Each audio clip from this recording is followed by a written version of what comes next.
Bueno, vamos a entrar de lleno en esto. ¿Qué pasaría si absolutamente todo lo que nos han enseñado sobre la Primera Guerra Mundial fuera, digamos, solo la versión editada por los ganadores? Hoy, en este análisis, vamos a adentrarnos en una zona que los libros de texto tradicionales prefieren ignorar. Vamos a desenterrar esas verdades incómodas y ocultas del Imperio Alemán durante la Gran Guerra. Y en serio, lo que vamos a explorar hoy tiene el poder de cambiar por completo la forma en que entendemos este conflicto tan brutal. Piénsenlo un momento. ¿Y si la historia de la Gran Guerra la escribieron exclusivamente los vencedores? Esa es la gran incógnita que va a guiar todo nuestro recorrido de hoy. Siempre nos han pintado a Alemania como el monstruo indiscutible de la historia, el que empezó todo y alargó el sufrimiento, ¿verdad? Pero esa narrativa oficial, la que todos aceptamos, suele esconder realidades que resultan bastante perturbadoras. Estamos hablando de una victoria aplastante que casi se logra en el primer mes, de actos de humanidad profunda y en medio del fango de las trincheras, y de mitos políticos catastróficos que terminarían marcando a sangre y fuego todo el siglo XX. Sección 1. El espejismo de la victoria. Fíjense en esto. El famosísimo Plan Schlieffen era considerado, en teoría, algo simplemente impecable. En agosto de 1914, la cosa arranca con una invasión fulminante de Bélgica.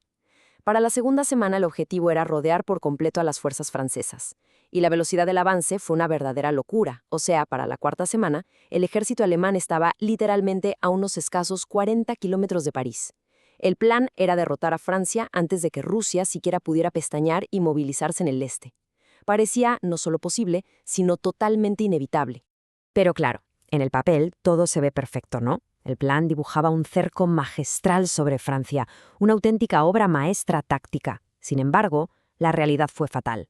Resulta que el jefe del Estado Mayor alemán, Moltke el Joven, tomó una decisión que muchos ven hoy como un error histórico monumental. Retiró tropas clave del frente occidental para mandarlas al este a frenar a los rusos. Y bueno, esa decisión debilitó muchísimo sus líneas, detuvo el avance alemán en seco y le dio a los franceses la oportunidad de lograr esa defensa milagrosa en la batalla del Marne.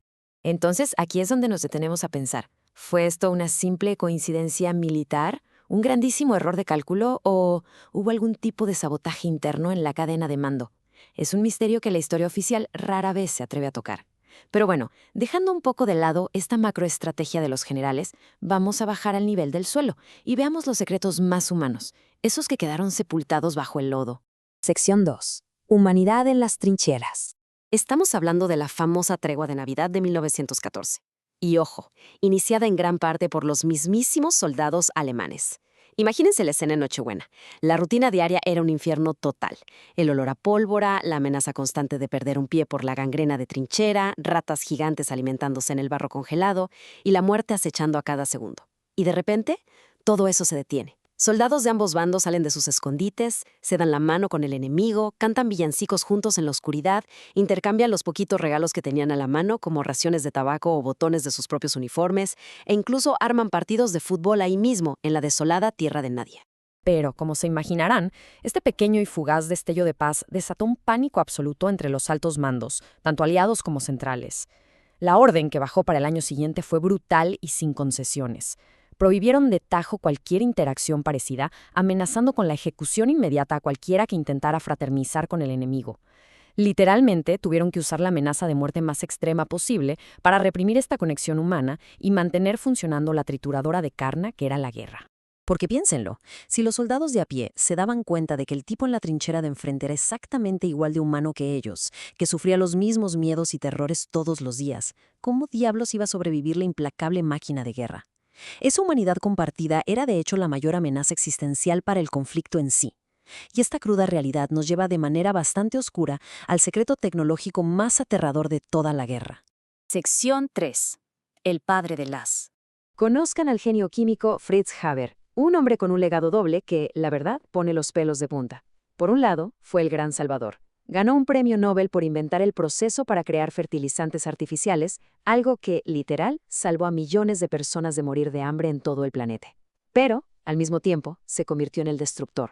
Haber fue la mente maestra detrás de la guerra química moderna. Creó los letales gases cloro y mostaza, que se desataron por primera vez en Ypres en 1915, asfixiando a miles de jóvenes en cuestión de minutos. El drama personal de este hombre fue tan pesado que su propia esposa, Clara Immerwahr, quien también era una química brillante, se quitó la vida, y lo hizo en señal de protesta directa contra el espeluznante trabajo de su marido. Sección 4. El mito más letal. Miren, es absolutamente crucial entender el enorme contraste de cómo colapsó Alemania en 1918. Si miramos la realidad militar, en noviembre de ese año, las líneas del frente alemán seguían intactas. O sea, técnicamente hablando, el ejército no había sufrido una derrota decisiva en el campo de batalla. Sin embargo, en casa, el país estaba cayendo a pedazos. Había huelgas masivas, levantamientos y revoluciones domésticas por todos lados, lo que obligó a que fueran los políticos civiles y no los generales militares quienes terminaran firmando el armisticio. Y claro, esta disonancia cognitiva creó el caldo de cultivo perfecto para lo que se conoce como la Dolchstoßlegende, o el mito de la puñalada por la espalda. Básicamente fue una narrativa política completamente inventada que afirmaba que el ejército alemán, que se creía invicto, había sido traicionado desde dentro por su propia gente en casa, y apuntaban el dedo directamente contra socialistas, comunistas y ciudadanos judíos. Fue el chivo expiatorio perfecto, una excusa poderosísima y muy conveniente para explicar una derrota que de otro modo parecía incomprensible. El impacto social de este mito fue devastador. Se esparció como un incendio forestal, infectando la mente de toda una nación. Los registros históricos nos muestran, de manera muy clara y objetiva, cómo esta falsedad documentada fue convertida sistemáticamente en un arma política. Facciones extremistas y un naciente partido nazi liderado por Adolf Hitler usaron esto como su principal catalizador. Lo explotaron para polarizar a la sociedad, manipular el tremendo resentimiento público y al final del día pavimentar su camino hacia el poder absoluto. Sección 5. Una paz ilusoria. Al final, 3 elementos actuaron como la incubadora perfecta para un conflicto global aún peor. Primero, el Tratado de Versalles, que impuso castigos económicos y recortes de territorio brutalmente punitivos. Esto generó una humillación nacional tremenda que destrozó el orgullo del imperio caído. Y si a esto le sumamos la militarización de ese mito de la puñalada por la espalda, obtenemos una combinación altamente explosiva. Todo este resentimiento dejó el escenario mundial perfectamente listo para otro desastre sin precedentes en tan solo 21 años. Así que la conclusión a la que llegamos es inevitable. La Primera Guerra Mundial realmente no terminó para Alemania en 1918, solo cambió de forma. Ese supuesto fin del conflicto no trajo una paz genuina, sino que fue más bien un oscuro periodo de incubación. Los errores estratégicos, los mitos sociales tan destructivos y esas verdades que los ganadores barrieron bajo la alfombra, todo eso se fusionó en silencio para sembrar, de forma irrevocable, las semillas de la Segunda Guerra Mundial. Y así cerramos este análisis, pero no sin antes dejar sobre la mesa una pregunta bastante inquietante.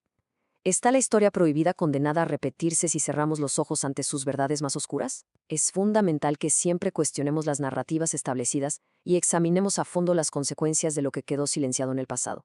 Muchísimas gracias por acompañarnos en esta explicación. Esperamos que todo esto les haya dado una perspectiva poderosa. Hay que seguir buscando la verdad, y nos vemos en el próximo análisis.